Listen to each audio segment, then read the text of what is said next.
seja a igreja abençoada por Deus, de homens e mulheres tementes a Deus, conhecedores da palavra, de oração, de jejum, de intercessão, de cuidado e de comunhão. Essa é a nossa igreja. Você é uma bênção de Deus.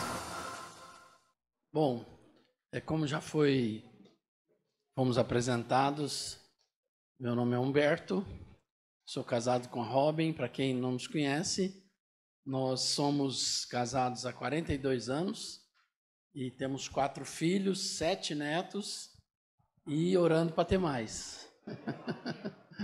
Tem sido uma honra muito grande para nós. Eu não sei quem já está aí na fase de ser avô, mas é uma experiência muito gostosa ser avô.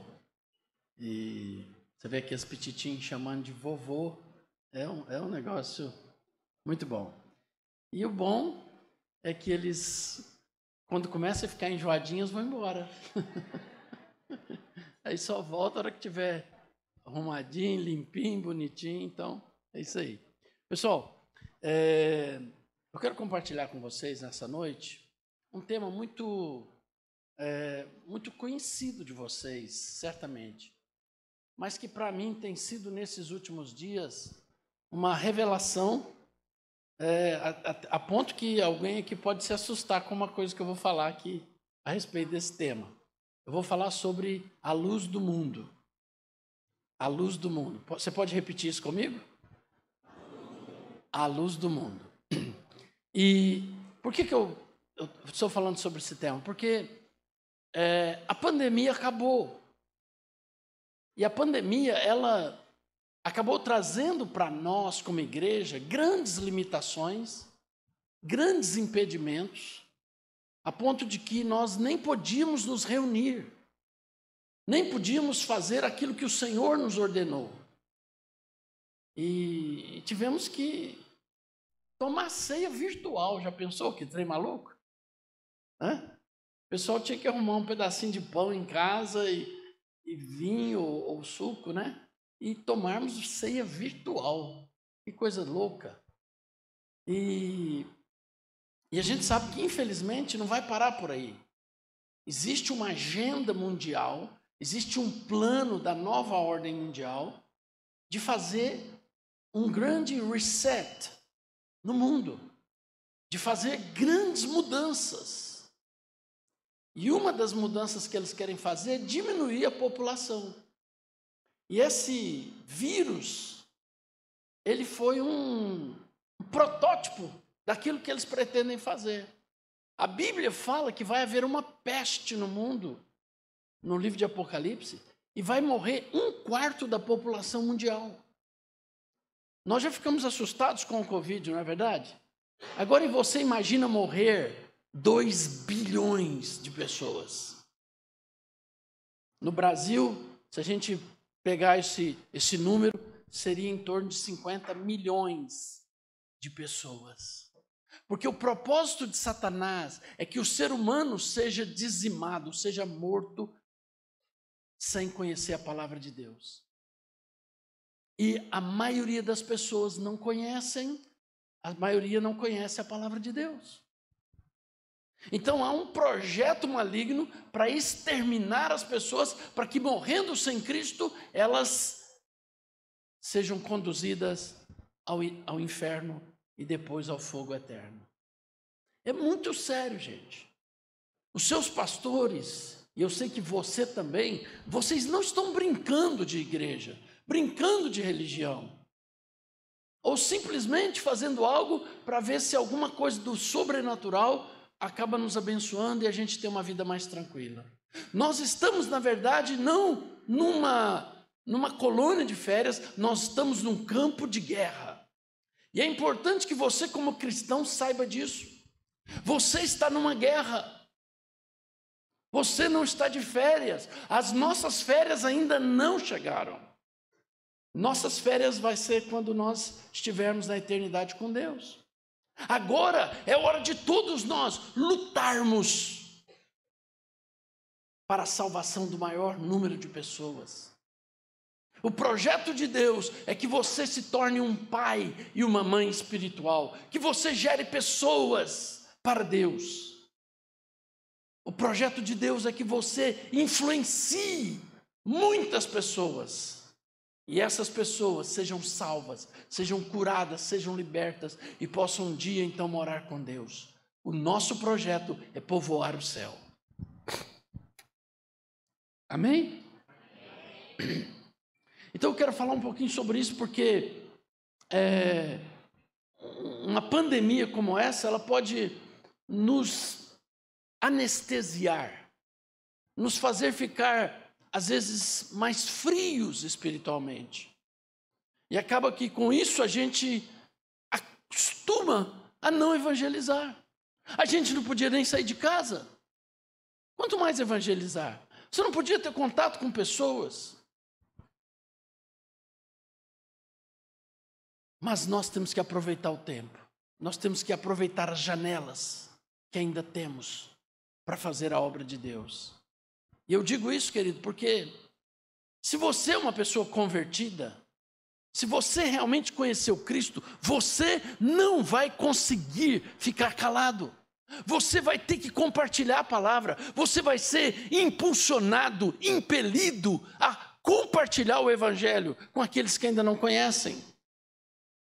E às vezes a gente está na igreja, Deus fez algo na nossa vida, mas ainda não nos despertamos para a necessidade gritante de levarmos essa palavra a todas as pessoas que estiverem ao nosso alcance. E hoje à noite eu quero compartilhar com você esse tema, para ajudar você e a mim, para que nós sejamos verdadeiros ganhadores de almas. E eu tenho que dizer para você que se você é salvo e Jesus ainda não te levou para o céu, é porque Ele não quer que você vá sozinho. Ele quer que você leve alguém com você.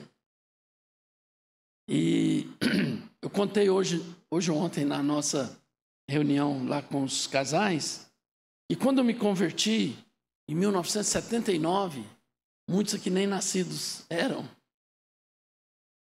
Você está fazendo assim, Vilela? Mas, quando eu converti, eu era o único da família.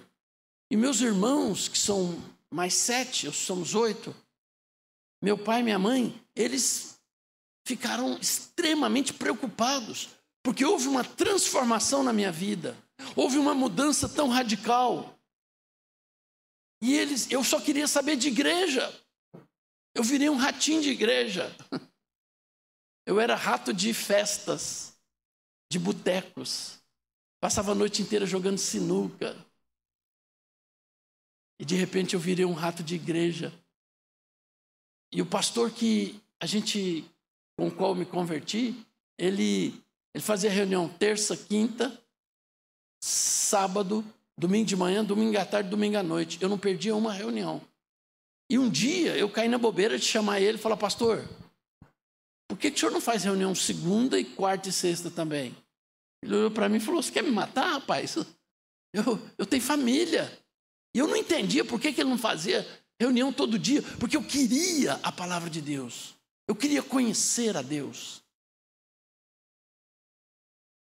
Hoje a gente tem reunião uma vez por semana e tem gente que ainda falta.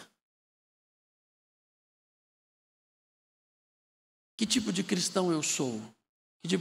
Que tipo de cristão você é? Deus está precisando de homens e mulheres cheios do poder de Deus, cheios da graça de Deus, para compartilhar o evangelho com as pessoas de uma forma muito clara, muito objetiva.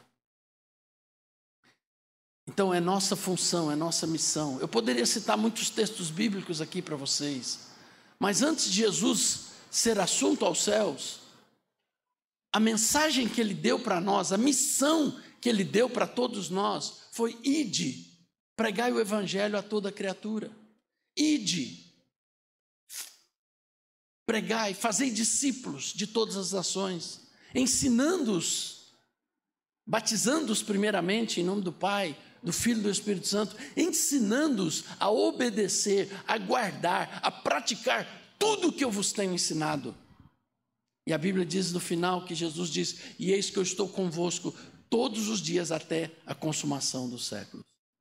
Jesus nos dá uma missão, que é ir pregar o Evangelho, mas não somente isso. Ele diz: agora você vai não somente pregar o Evangelho, mas você também vai discipular pessoas. Você vai ensinar as pessoas a obedecer o que eu tenho ensinado para vocês. Eu não sei se você entendeu por que você está na igreja. Você está na igreja para você ser fortalecido, para você receber unção, graça, oração, para você receber conhecimento, para levar as pessoas.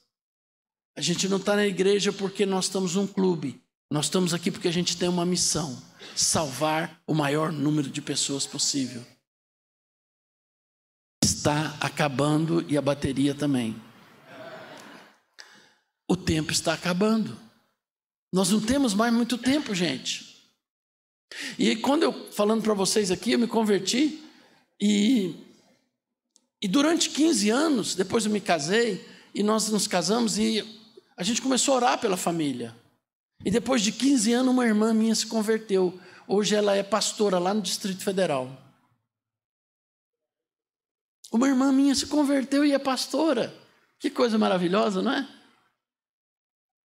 Passou algum tempo, uma outra irmã teve um acidente de carro, quase morreu, capotou o carro, quase morreu. Eu já tinha falado de Jesus para ela, mas ela não queria. E ela estava grávida. E ela quase morreu. E lá no hospital ela mandou me chamar. E quando eu cheguei lá, ela falou: Humberto, eu quase morri. Eu quero entregar minha vida para Jesus. E ali orei com ela, fiz ela fazer uma oração de entrega. Ela entregou a vida para Jesus. Ela é professora e converteu.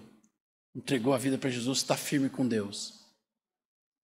Era um, depois passamos a ser 2, agora éramos 3. De 8 éramos 3.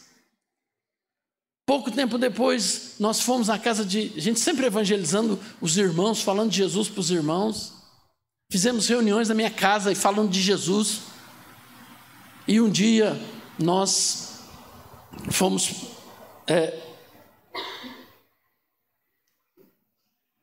procurados por outra irmã. Ela foi lá em casa, ela e o marido dela. E eles falaram assim para nós: Humberto, Robin, nós viemos aqui porque a gente está observando a vida de vocês. E a gente quer isso que vocês têm. Eu falei: é aqui mesmo, entra para dentro.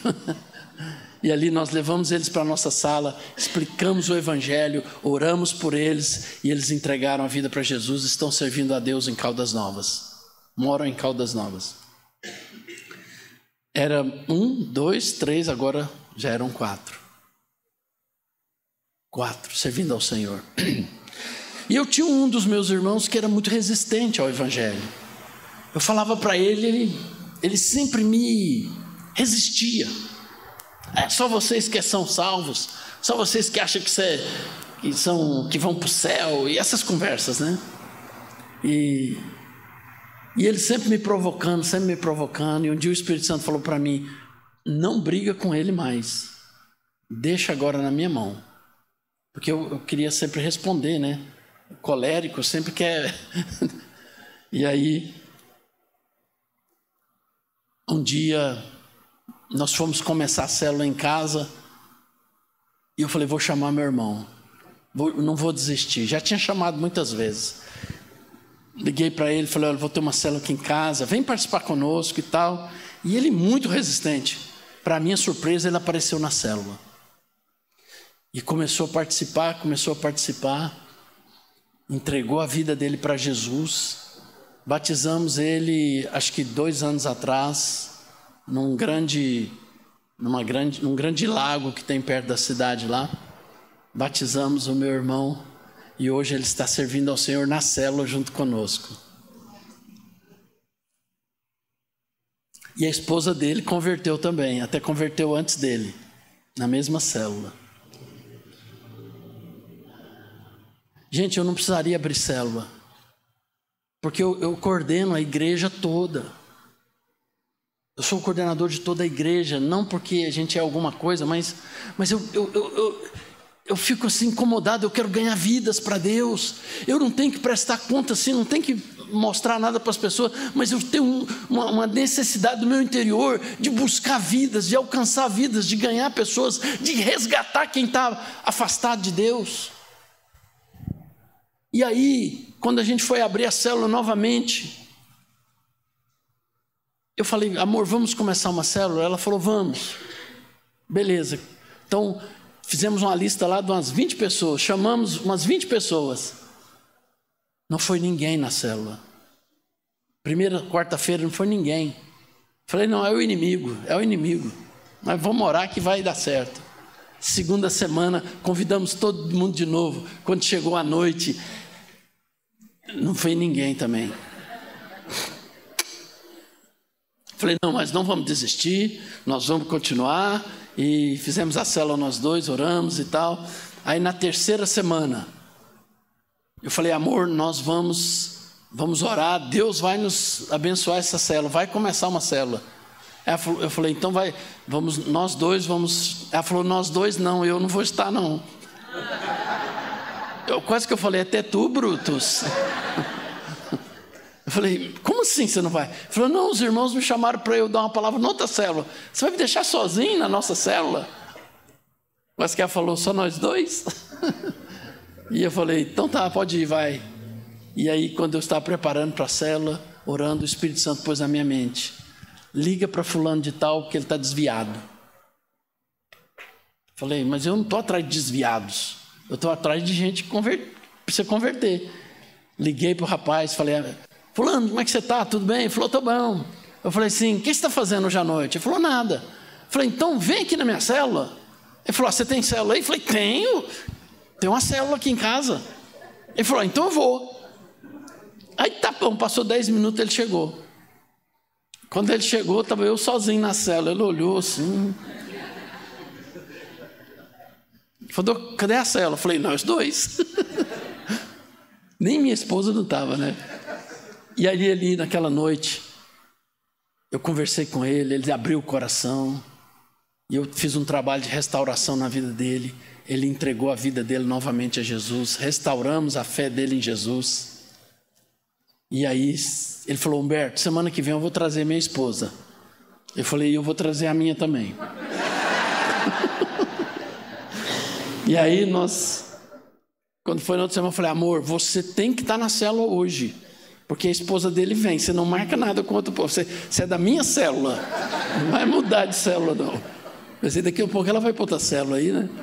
E aí nós começamos a célula, e o casal veio, e reunimos nós 4. Era 4 depois, né? Nós 2 e mais o casal. E aí começamos orando, evangelizando, começou a vir pessoas, de repente a nossa célula tinha 20 pessoas. Multiplicamos essa célula, fizemos uma célula de jovens, fizemos outra célula, multiplicamos outra célula. Hoje são 4 células. Essa célula que começou com 2, hoje já são 4 células. Sabe por que isso, gente? Porque nós precisamos amar as pessoas. Nós precisamos abrir nossa casa. Esse pessoal, se não for salvo, vai para o inferno. Você está entendendo isso? As pessoas vão morrer, vão para o inferno. A Bíblia é clara, Jesus disse que se quem crê nele será salvo, mas não quem não crê será condenado. Nós temos que salvar as pessoas, nós temos que falar de Jesus. Jesus é o único caminho, a única verdade e a única vida para as pessoas. Nós não podemos ficar calados. Não podemos ficar só preocupados com os nossos negócios, com as nossas coisas. Nós temos que fazer igual Jesus. Aos 12 anos, quando indagado por seus pais, ele diz: eu estou cuidando dos negócios do meu pai. Você está aqui nesse mundo para cuidar dos negócios do seu pai. E um desses negócios é a sua família. Mas é também a família dos outros. E junto com esse casal veio os filhos restaurados, que estão servindo ao Senhor hoje também. Então, meu querido, você pode fazer diferença. Você tem uma missão. E aí eu quero falar, então, vou começar a pregar agora, né? Quem você acha que é a luz do mundo? Alguém quer ter um palpite? Quem você acha que é a luz do mundo? Alguém fala? Nós. Quem mais? Mais alguém tem algum palpite? Hã? Jesus. Mais alguém? Nós e Jesus somos a luz do mundo. Bom, vamos ver aqui então. Vamos ver o que é isso. Bom, uma religião não é a luz do mundo. Um partido político não é a luz do mundo. Uma pessoa influente não é. Uma instituição social, um filósofo, nada disso é luz do mundo. 1 João 1,5. Eu não sei se o pessoal vai conseguir me acompanhar ali, projetando aí para vocês. 1 João 1,5 diz assim: esta é a mensagem que dele ouvimos e vos anunciamos, que Deus é o quê? Deus é o quê? Então quem é luz? Por que vocês não falaram Deus? Ninguém falou Deus. A Bíblia está dizendo que Deus, está ali ó, na frente. Deus é luz e nele não há treva nenhuma. Então a primeira resposta que nós temos aqui é que Deus é luz. A Bíblia chega a dizer que Deus é o Pai das luzes. Olha só que interessante. Então Deus é luz. A gente já começa a responder: quem é a luz do mundo? Deus é luz. Agora, João, capítulo 8, versículo 12. João, capítulo 8, versículo 12. Diz assim: falou-lhes, pois, Jesus outra vez, dizendo: eu sou a luz do mundo. Quem me segue não andará em trevas, mas terá a luz do mundo. Bom, agora, quem é a luz do mundo agora? Jesus disse: eu sou a luz do mundo. Então agora Jesus é a luz do mundo. Então a Bíblia já disse que Deus é a luz do mundo, agora Jesus é a luz do mundo. Muito bem. No livro de João 1,4, diz assim: nele estava a vida e esta era a luz dos homens. João 1,4, falando sobre Jesus. Nele estava a vida e ele era a luz dos homens. João 12,46, Jesus disse assim: eu vim ao mundo como luz. Essa versão de vocês aí diz: eu sou a luz que vim ao mundo, para que todo aquele que crê em mim não permaneça em trevas. Então, Jesus foi estabelecido pelo Pai como a luz do mundo. Ele diz: eu vim com a luz, eu sou a luz do mundo. Jesus, então, se declara a luz do mundo. E isso está correto, ok? Está correto. Jesus, de fato, se manifesta, foi estabelecido pelo Pai como a luz do mundo. Agora, se você respondeu que Deus é a luz, que Jesus é a luz, a sua resposta está certa, mas não está completa. E por que isso? Olha, vamos ler o que está escrito em João 9:5. Olha que interessante. Gente, preste atenção, porque isso aqui é interessante entender, porque senão você pode achar que eu estou falando uma heresia aqui, tá? Preste atenção, acompanhe o raciocínio. Olha o que diz lá. Vamos ler junto? Enquanto... Bom, Jesus primeiro disse que ele era a luz do mundo. Agora ele está dizendo que enquanto ele está no mundo, ele é a luz do mundo. Enquanto eu estou no mundo. Então, e depois que Jesus sair do mundo, será que ele continua sendo a luz do mundo? Porque ele está dizendo: enquanto eu estou no mundo, eu sou a luz do mundo. Depois que eu sair daqui, será que ele continuaria sendo a luz do mundo? Essa é a pergunta. Será que hoje Jesus é a luz do mundo? Porque ele tá colocando aqui para nós que enquanto ele está no mundo, ele era a luz do mundo. Agora, depois que ele saiu do mundo, depois que ele foi crucificado, foi morto, subiu aos céus, será que ele ainda é a luz do mundo? Vamos ver isso aqui então. Mateus 5,14, a parte A do versículo. Mateus, capítulo 5, versículo 14. Esse pessoal ali é muito rápido no gatilho. Olha só. Diz assim: vós sois a luz do mundo. A versão mais atualizada diz: vocês são a luz do mundo. Jesus agora está dizendo que quem é a luz do mundo é você. Então eu quero que você faça um exercício agora. Olhe para uma pessoa aí do seu lado e diga para ela: você é a luz do mundo. Agora vira para o outro lado. Se você acredita nisso mesmo, para outra pessoa, diga para ela isso.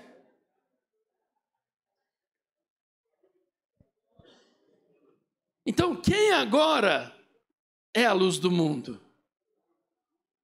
Quem agora é a luz do mundo? Quem? Não. Hã? Eu. Porque nós, assim, é diferente, né? Ó, nós aí, não, eu sou a luz do mundo. Jesus está dizendo, se você se converteu, porque talvez você...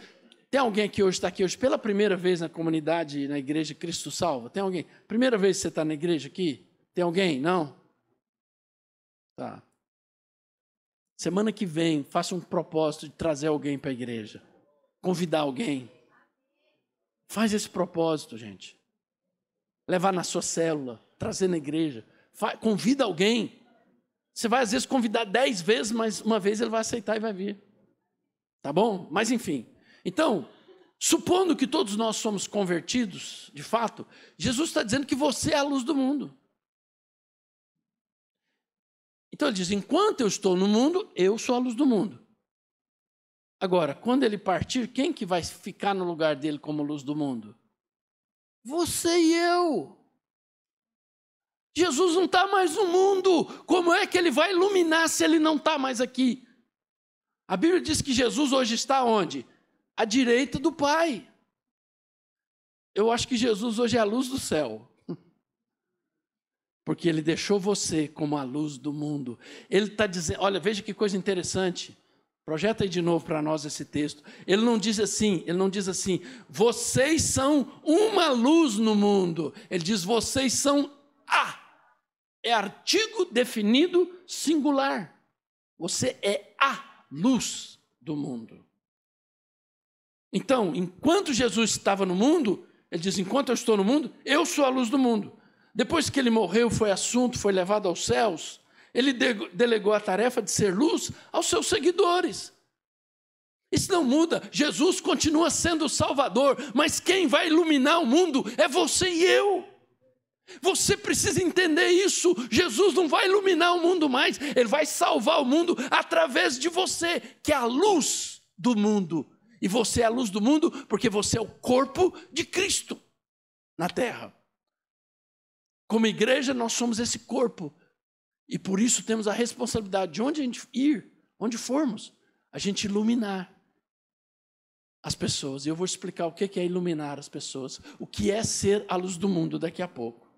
Então, se você é um seguidor de Cristo, agora você é a luz do mundo. Não é mais Jesus. Porque ele foi para o Pai. Está entendendo? Não tem a ver com a salvação. O único Salvador é Cristo. E eu vou te explicar por que ele não é mais a luz do mundo. Porque enquanto ele estava aqui, ele ensinava, ele explicava, ele pregava o Evangelho. Isso é ser luz do mundo. Jesus continua sendo a energia que ilumina. Mas a lâmpada agora é você. Você é a luz do mundo.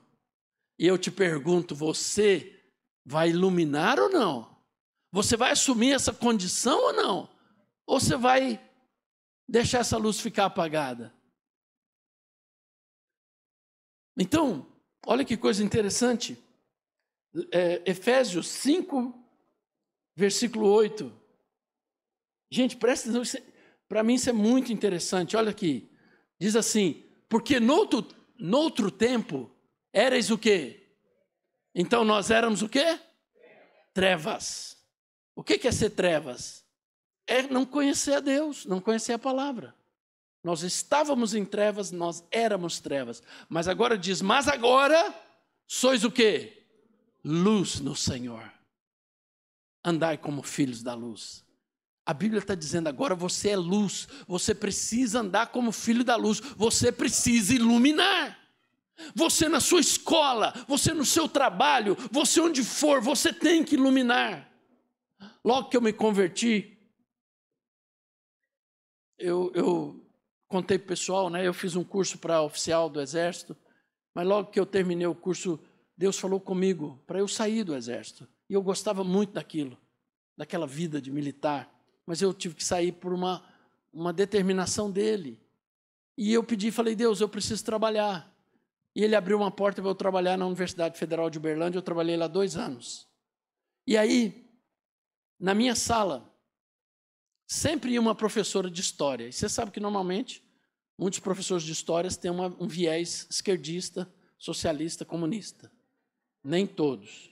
Nós temos um professor de história na igreja que é 100% Bíblia, 100% direita de Deus.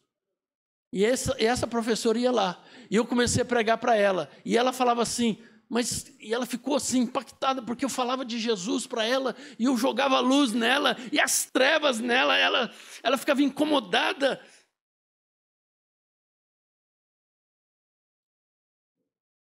E uma mulher com um cabeção desse tamanho, mas não tinha a luz de Deus.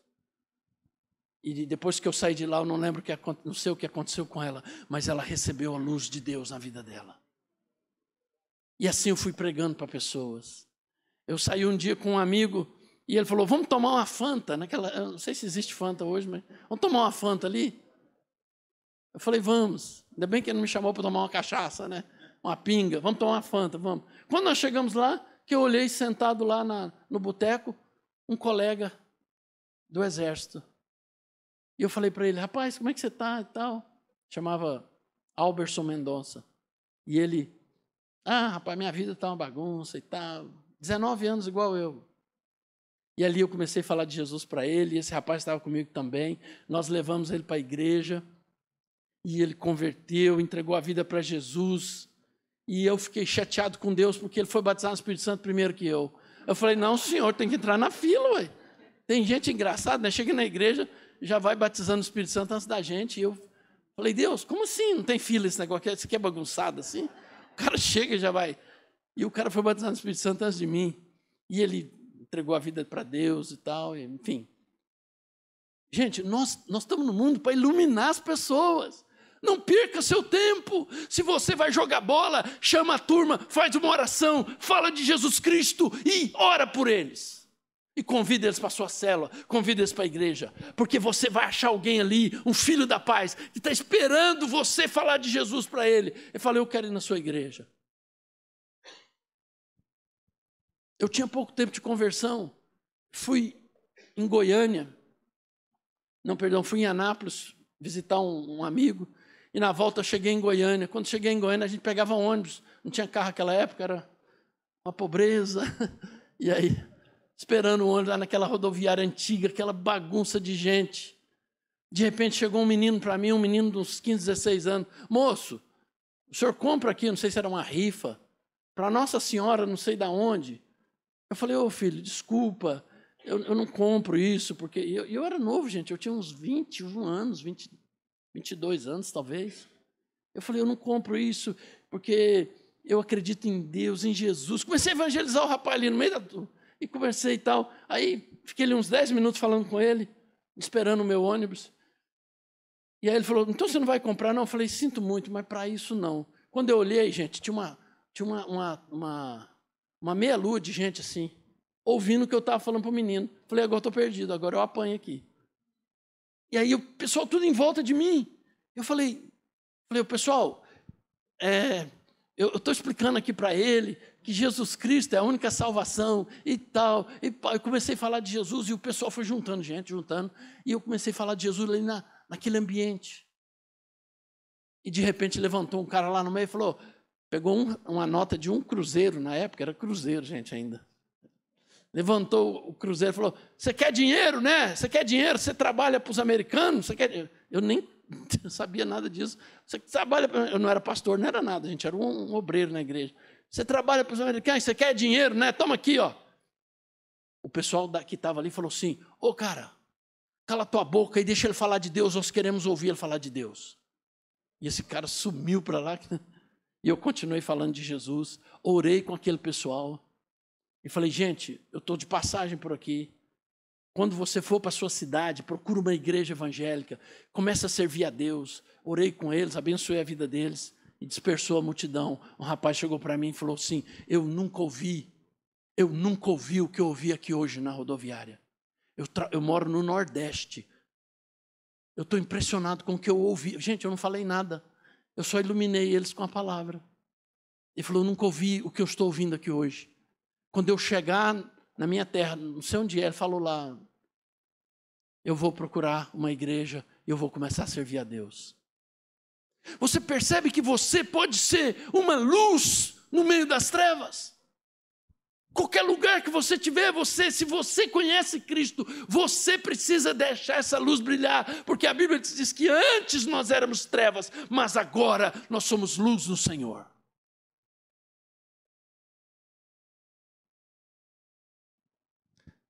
Primeira Tessalonicenses 5:5, Paulo reforça essa ideia. Reforça essa condição ao dizer assim, porque todos vós sois filhos da luz e filhos do dia. Nós não somos da noite nem das trevas. Nós não estamos mais na ignorância, nós agora somos filhos da luz. Paulo está dizendo isso, se você é convertido, você é filho da luz, você é luz. Você não pode fugir dessa condição. Se você é filho de Deus, você não pode esconder isso. E o que significa ser a luz do mundo? 1 Pedro 2,9 revela isso de uma forma mais clara. 1 Pedro, capítulo 2, versículo 9. Diz assim, mas vós sois a geração eleita, o sacerdócio real, nação santa. Isso aqui está falando o que você é. Talvez você nem saiba, mas isso é o que você é. Você é geração eleita, você é sacerdócio real, você é nação santa, você é povo adquirido. Agora, para quê? Toda vez que você vê na Bíblia, para quê? É o objetivo, é a finalidade. Por que você é essas coisas?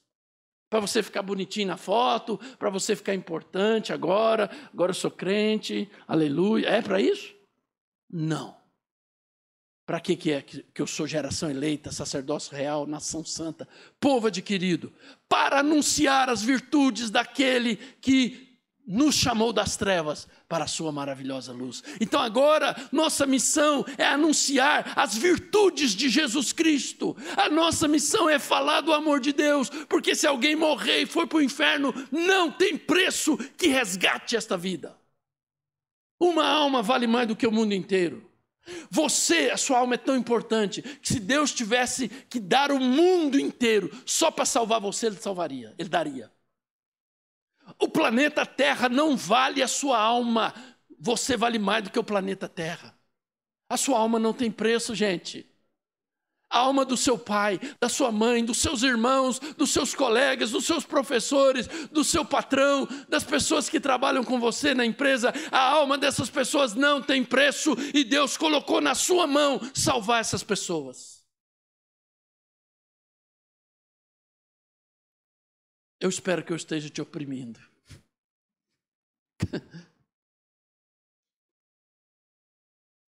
Eu já preguei o evangelho sem querer. Eu já preguei o evangelho obrigado.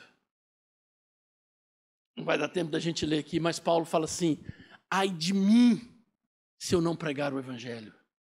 Essa obrigação me foi imposta. Gente, pregar o evangelho para quem é luz não é opção, é obrigação. Paulo diz, esta obrigação me foi imposta. Se eu sou luz, se eu estou indo para o céu, eu tenho que pregar o evangelho.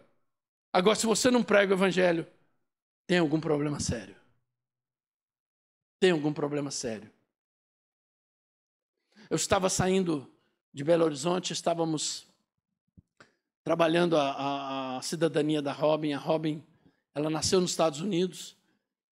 E aí teve uma época que o governo americano mudou as leis e ela perdeu a nacionalidade americana. Ela e o pai dela tiveram que optar. Eles optaram por ser brasileiros e perderam a nacionalidade, a cidadania americana. E depois o governo mudou as coisas e nós fomos trabalhar essas questões. E eu tive que ir em Belo Horizonte para resolver essas questões. E eu fui lá, passei o dia inteiro andando nas embaixadas, ali nos consulados, resolvendo um punhado de coisa. E à noite, peguei o ônibus para voltar para Uberlândia e eu estava muito cansado. Tinha andado o dia inteiro. Quem conhece Belo Horizonte, aquilo é assim, ó, desse jeito. A gente subia, descia, aquela... Né? Quem conhece Belo Horizonte aqui sabe o que eu estou falando, né? Eu andei ali o dia inteiro, aquela coisa. E à noite peguei o ônibus e vim embora. Quando eu entrei no ônibus, gente, eu sentei e falei, oh Deus, me abençoa para eu dormir, que amanhã eu tenho que trabalhar, eu preciso descansar. E que eu olhei para o lado, um cara do meu lado. Falei, não é possível, Deus, o Senhor não vai fazer isso comigo, não. Eu estou cansado, Deus. E eu olhei para o cara assim, ó. Falei, esse infeliz podia dormir, né? Porque eu não vou acordar o cara, né? Aí eu fechei os olhos e eu senti o Espírito Santo falando, prega para ele. Falei, não, eu estou cansado, Senhor, não vou fazer. Aí fechei os olhos e falei, eu fiz igual o Jonas. Falei, fugir, vou fingir. Fugir e fingir. Fingi que estava dormindo, falei, vem sono, vem para... Né? E fiquei ali uma meia hora de olho fechado. E aquela voz dentro de mim, prega o evangelho para ele, prega o evangelho para ele. Olhei no relógio, naquela época eu usava relógio. Olhei no relógio, meia hora passaram. Já era 11h30. E o ônibus já estava na estrada. Eu pensei, esse cara já deve estar dormindo. Aí eu falo para Deus, ó Deus, eu ia até pregar, mas ele está dormindo, não vou acordar o cara, né? Olhei para o cara, como é que ele estava? Falei, meu Deus, o cara não dorme. Aí falei, tá bom, Senhor, você conversa com Deus também? Conversa. Eu falei, tá bom, Senhor, ó, é o seguinte, 10 minutinhos, uma palavrinha rápida de salvação, 10 minutinhos, beleza? Pode ser? Ele não falou nada, eu pensei, quem cala concorda, né? Então vai ser rapidinho. E aí, olhei para o cara, falei, e aí, calor, hein? E o cara, o ar-condicionado, né? Eu falei, Moisés, você mora onde, né? Ele falou, moro em Araxá. Falei, e aí, como é que tá e tal? Ele falou, a minha vida tá difícil, complicada. Falei, bom, abriu a porta. Falei, minha vida também estava assim, cara. E comecei a falar de Jesus para ele, dei meu testemunho, comecei a falar de Jesus. Falei, 10 minutos, 10 minutos. E comecei a falar para ele, 10 minutos, 10 minutos, 10 minutos. Aí, quando terminamos e tal, o ônibus parou. Eu falei, tem que fazer uma oração por ele. Fiz uma oração por ele e ele entregou a vida para Jesus ali no ônibus. Falou, não, eu vou entregar minha vida para Jesus e eu vou procurar uma igreja. E ele falou para mim assim, Humberto, eu ia chegar em Araxá, eu ia separar da minha mulher, nós estamos brigados, eu ia separar, não aguento mais viver com ela, eu ia separar dela, mas depois de tudo que eu ouvi aqui de você, eu vou reatar meu casamento com ela e nós vamos procurar uma igreja evangélica. Falei, glória a Deus. Aí ele desceu do ônibus, eu pensei, acho que passou um pouquinho mais de 10 minutos, que eu olhei, irmãos, comecei a pregar para ele 11h30, era 4h da manhã. Falei, meu Deus, peguei 4h30 para o cara. E aí, falei, pai, agora, dá para eu dormir um pouquinho? Porque eu sou ruim para dormir em ônibus. Falei, não, agora pode dormir. Aí dormi. Passou um mês, nós tínhamos que ir em Belo Horizonte, ela tinha que assinar uns papéis lá, levei ela no ônibus, nós íamos naqueles ônibus, fomos para Belo Horizonte, isso em 82, 83, mais ou menos. E aí, assinamos os papéis. Quando nós estávamos voltando, falei para ela assim, vamos passar em Araxá? Porque o cara me deu o endereço dele. Vamos passar em Araxá? E eu sei que eram as 4, 5 horas da manhã, gente, o ônibus parou em Araxá e nós dois descemos. Onde que é essa rua? Não sei. Saímos procurando a rua. Lembra, meu bem? Saímos procurando essa rua de madrugada. E perguntam um cara que sai daqui, ou aquele pessoal que sai para trabalhar cedo, vai ali, não sei o quê. E nós fomos saindo e achamos a rua. Chegamos na casa do cara, estava escuro ainda. Vilela, que povo doido, Vilela. Você bater na casa do cara essa hora, e nós vamos lá e batemos na porta do cara. Falei, já vai que o cara sai com a arma aqui na minha cara. Batendo lá, falei, fica aqui, amor, porque ele não vai pensar que é ladrão, né? E o cara abriu, quando ele abriu, falou, Humberto! Eu falei, graças a Deus, lembrou de mim. Rapaz, o que você está fazendo aqui? Eu falei, visitar. Pensou agora, nesse horário, né? Mas, irmãos, o evangelho não tem horário. Era o horário que eu tinha. Ele abriu a porta, falou, espera aí que eu vou chamar a minha esposa. Sentamos, ele foi lá, chamou a esposa dele, ela acordou, veio. E ele falou para nós, depois daquele dia que você pregou para mim no ônibus, eu entreguei minha vida para Jesus, nós estamos na igreja, eu não lembro se era Assembleia de Deus ou Quadrangular, eu acho que é Quadrangular, não lembro bem, nós estamos na igreja, estamos firmes, e nós restauramos nosso casamento, nós estamos juntos. Ele falou para mim, você não quer abrir uma igreja aqui em Araxá? Vem abrir uma igreja em Araxá. Eu falei, não, eu não tenho condições de fazer isso. Não tinha, na verdade, na época não tinha. Hoje nós temos uma igreja em Araxá, pregamos lá, domingo passado, nesse horário, nós estávamos pregando em Araxá. Interessante, né? Que coisa. Então, pessoal, eu não sou diferente de vocês. Eu não era pastor. Você pensa, não, o cara é pastor. Não, eu não era pastor, não era nada. Era um obreiro lá na igreja. Mas eu entendi que o meu chamado era ser luz. E ser luz é anunciar as virtudes daquele que nos chamou das trevas para a sua maravilhosa luz. Ser luz é falar do poder, do amor, da salvação em Cristo. O Salmo 119, 130 diz assim, olha só, preste atenção porque isso aqui é muito importante que você entenda. A exposição das tuas palavras dá o quê? Dá o quê, gente? Luz. Dá entendimento aos simples. Então, quando você expõe a Bíblia, quando você prega o Evangelho, quando você fala de Jesus, você está dando luz, você está iluminando, você está fazendo o papel de luz do mundo, você está iluminando as pessoas. A exposição das tuas palavras dá luz e dá entendimento aos simples. Então, ser luz é ser alguém que prega, que anuncia, que fala a palavra de Deus. A luz é a verdade de Deus revelada aos nossos corações e mentes. Como ser luz do mundo? O que fazer para ser luz do mundo? 1 João 1,7, olha o que diz lá. Mas, se andarmos aonde? Então, para a gente ser luz, a gente tem que fazer o quê? Andar na luz. Se andarmos na luz como Ele na luz está, temos comunhão uns com os outros. E o sangue de Jesus Cristo, seu Filho, nos purifica de todo o pecado. Então, para eu ser luz no mundo, eu preciso andar na luz, como Cristo está na luz. Para sermos luz, temos que resolver o problema da prática constante de pecados. Viver pecando é andar em trevas. Por que a Bíblia fala que nós éramos trevas? Porque nós vivíamos pecando. Agora nós somos luz. Nós não vivemos pecando. Pecado na nossa vida é um acidente. Não é uma prática constante. Filipenses 2,15. Estou quase acabando. Falta só 2.327 versículos. Mas estou quase acabando. Filipenses 2,15, olha o que diz. Essa versão aqui, eu vou ler nessa versão aqui, que eu acho que ela é uma versão que dá mais, se você tiver ela aí, a nova versão transformadora. Diz assim, levem uma vida pura e inculpável, como filhos de Deus, brilhando como luzes resplandecentes no mundo cheio de gente corrompida e perversa. Conseguiu achar, hein?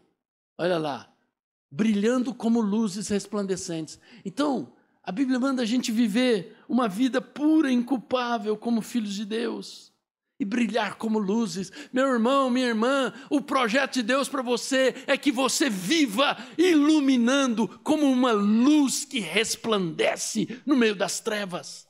Você não pode ficar no anonimato, você não pode ficar quieto mais. Você tem que ser um Jesus ambulante, um pregador ambulante. Onde você vai, você fala de Jesus. A gente tem umas pessoas na igreja lá, eu creio que vocês têm aqui também. Gente, eles pregam para todo mundo. Se bobear, eles pregam para os cachorros, para os gatos, para os passarinhos. Porque é um pessoal que fala de Jesus para todo mundo. Deus te chamou para isso, para você ser um filho de Deus que brilha como luz resplandecente no meio de um mundo corrompido e perverso. O mundo está perdido. Os seus professores nas universidades que não conhecem Deus estão perdidos, estão indo para o inferno, estão condenados. E você não pode deixar eles fazer sua cabeça e desviar você para acreditar num Karl Marx, acreditar num louco, maluco, vagabundo que não trabalhava e que é contra totalmente o evangelho, porque o princípio dele é que a religião é o ópio do povo. Para eles, Deus não existe. Eles querem matar Deus. E tem crente acreditando nessas lorotas. Que Deus te livre disso e você seja a luz que vai resplandecer no meio desses homens e mulheres de trevas para a salvação deles.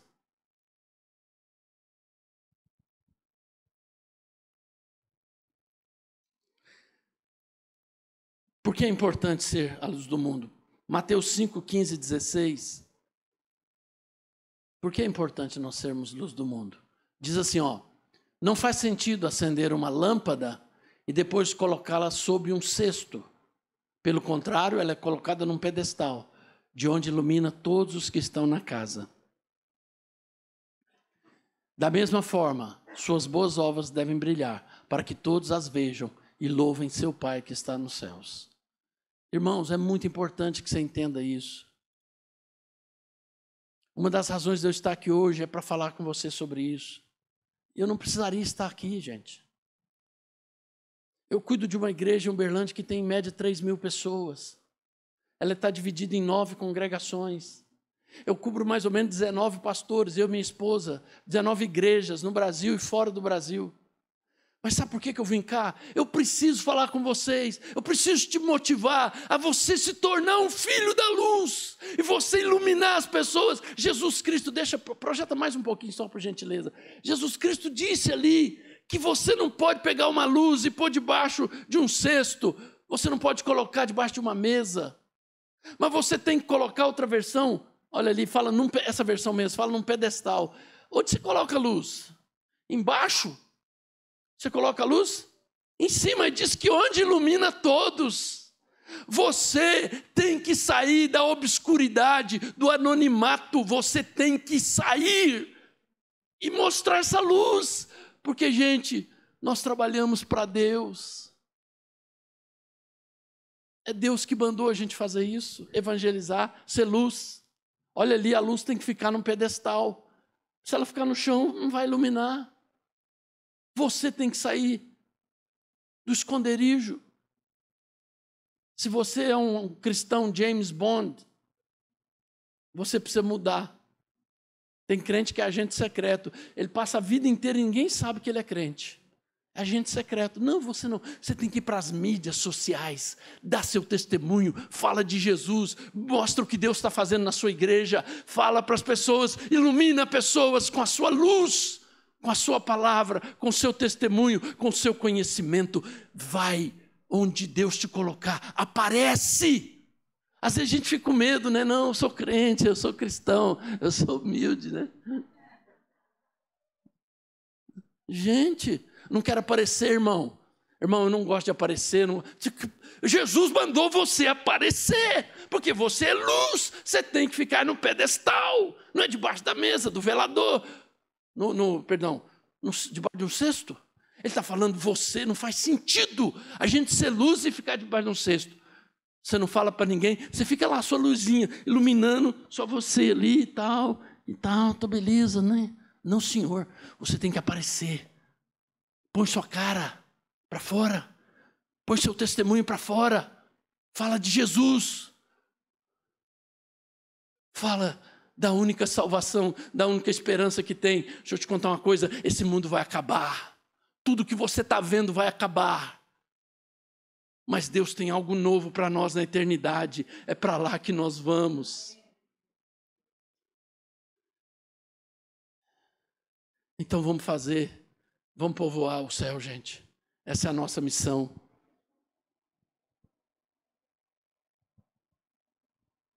De acordo com o texto acima, É importante sermos luz desse mundo, para que as pessoas, ao verem as nossas obras, ouvirem nossa mensagem, glorifiquem, louvem nosso Pai que está nos céus. Ser luz é um ato de obediência e fé. Ser luz, gente, não é um sentimento. Estou numa vontade de ser luz. Essa semana você não estou sentindo. Não tem nada disso. Luz não precisa sentir, não. Basta iluminar. Basta ser luz. Não precisa sentir. Simplesmente obedeça, tenha fé, seja luz. E eu vou te dizer uma coisa, gente. Você pode ser o melhor profissional desse mundo. Você pode ser a pessoa mais importante desse planeta. Mas se você não salvar uma pessoa no céu, você vai ser um medíocre. Porque no céu, as pessoas que terão valor, que terão projeção, que farão diferença, que agradarão o coração do Pai, são aqueles que ganharam almas para Jesus, são aqueles que salvaram pessoas do inferno. Judas fala assim, gente, lutem para salvar alguém, tirando-as da morte eterna. É muito importante que nós preguemos o Evangelho, que leiamos a Bíblia com de uma outra perspectiva, para entender que está na nossa mão, a alma das pessoas estão na nossa mão, ou na nossa boca. Você e eu somos responsáveis para salvar pessoas. Eu quero terminar lendo 2 textos. O primeiro, 2 Coríntios 5:10.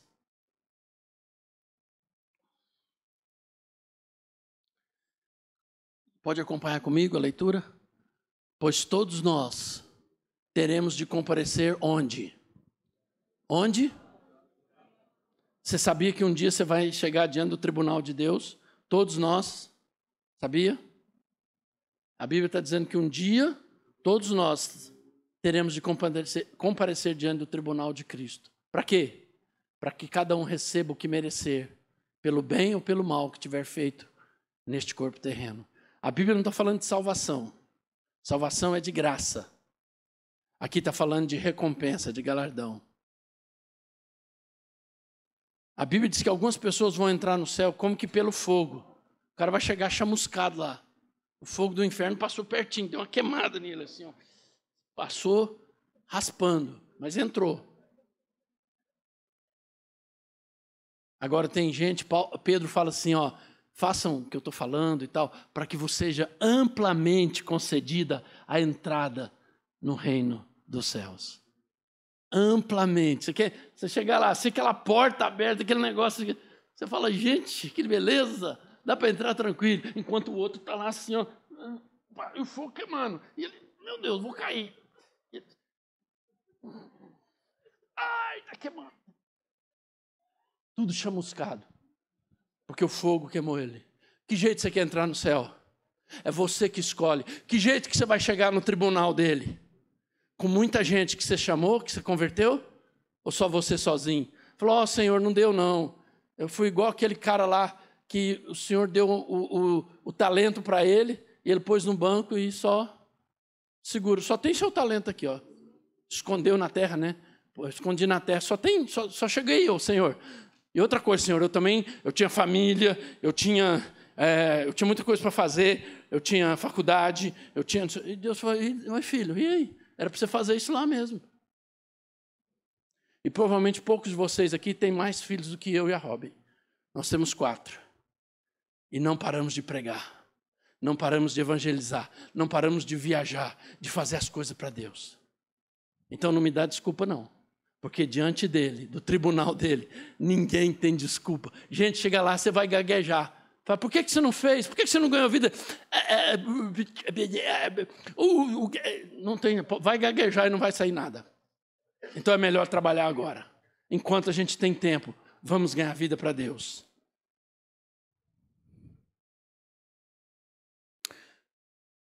E o último texto que nós vamos ler está lá em João capítulo 20. Versículo 21 e 22, nós vamos orar. Pode projetar. Jesus falando com seus discípulos, ele diz assim, olha lá, mais uma vez ele disse. Gente, engraçado, Jesus repetia as coisas. Sabe por que às vezes você vem na igreja e você ouve muitas vezes a mesma coisa? Porque a repetição é que faz a gente guardar as coisas. Mais uma vez ele disse, paz seja convosco. Assim como o Pai me enviou. Então ele enviou quem? Assim, ele disse, assim como o Pai me enviou ao mundo, agora eu envio vocês. Próximo versículo. Então soprou sobre eles e disse, recebam o Espírito Santo. Para você ser uma luz eficaz, eficiente, poderosa, você precisa do Espírito Santo. Às vezes você se sente fraco. Às vezes você sente até vergonha de falar de Jesus. Porque você tem medo de ser criticado. Você tem medo de ser criticado. Quando eu me converti no exército, eu era aspirante e eu tinha um segundo tenente, que era da AMAN, que se tornou um amigo meu. Comecei a compartilhar com ele de Jesus. Eu não queria saber se o cara ia me criticar ou não. Pelo contrário, não me criticou. Mas me ouvia. E o pouquinho que eu sabia, eu compartilhei com ele. Compartilhe o Evangelho. Deixa essa luz que Deus colocou dentro de você brilhar. Vamos nos colocar de pé, por favor?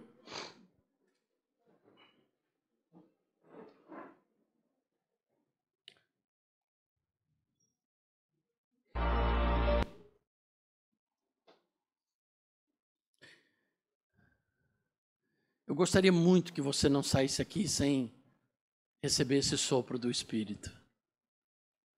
Jesus, sabendo que os discípulos tinham agora uma missão, ele sopra sobre eles o Espírito Santo. Gente, quando você sopra, sai da sua boca ar, não é? Sai ar. Normalmente mais gás carbônico do que oxigênio. Sai um pouco de oxigênio também. Sai ar da nossa boca. Quando Jesus sopra, quando Deus sopra, não sai ar, sai o Espírito.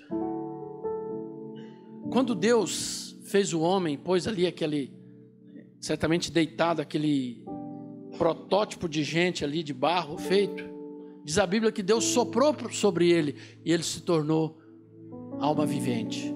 Quando Deus sopra, não sai ar da boca, porque Deus não respira. Deus não precisa de ar. Quando Deus sopra, sai o Espírito. Deus quer soprar sobre nós o Espírito Santo. E ele, quando enviou os discípulos, ele sabia, eles precisam do Espírito. E ele falou, olha, eu estou soprando o Espírito sobre vocês, mas daqui um dia ele vai descer. E vai ter o Pentecostes. E no Pentecostes, o Espírito Santo desceu. E aqueles homens se tornaram homens corajosos. Porque muitos eram covardes. Pedro se acovardou. Todos os 11 discípulos se acovardaram. Morreram de medo na hora. Pedro falou para Jesus, quer saber o quê? Onde o senhor foi eu vou. E se eles te matar eu estou junto. O negócio aqui, eu sou o Pedrão, eu sou o bonzão. Na hora que o negócio apertou, negou Jesus 3 vezes. A sua coragem não é suficiente. Você precisa de uma dose do Espírito Santo. Por isso eles tiveram que ser batizados. Depois do batismo no Espírito Santo, Pedro pregou. E gente, eles eram perseguidos e até mortos. Você viu que depois perseguiram Estevão, mataram Estevão, assassinaram Estevão. Então ali pregar o Evangelho, podia morrer naquele dia. Mas ele pregou e 3.000 pessoas se converteram num só dia. Depois pregou de novo, mais 2.000 pessoas. Você quer ver você ser uma luz eficiente, forte? Deixa o Espírito Santo soprar sobre você. Amém? Como é que nós podemos fazer isso? Te abençoar, soprar sobre você o Espírito Santo. Como nós podemos fazer? Tem muita gente.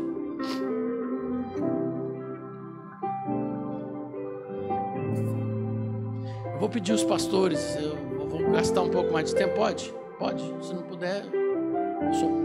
Vou pedir os pastores para vir aqui e vou pedir.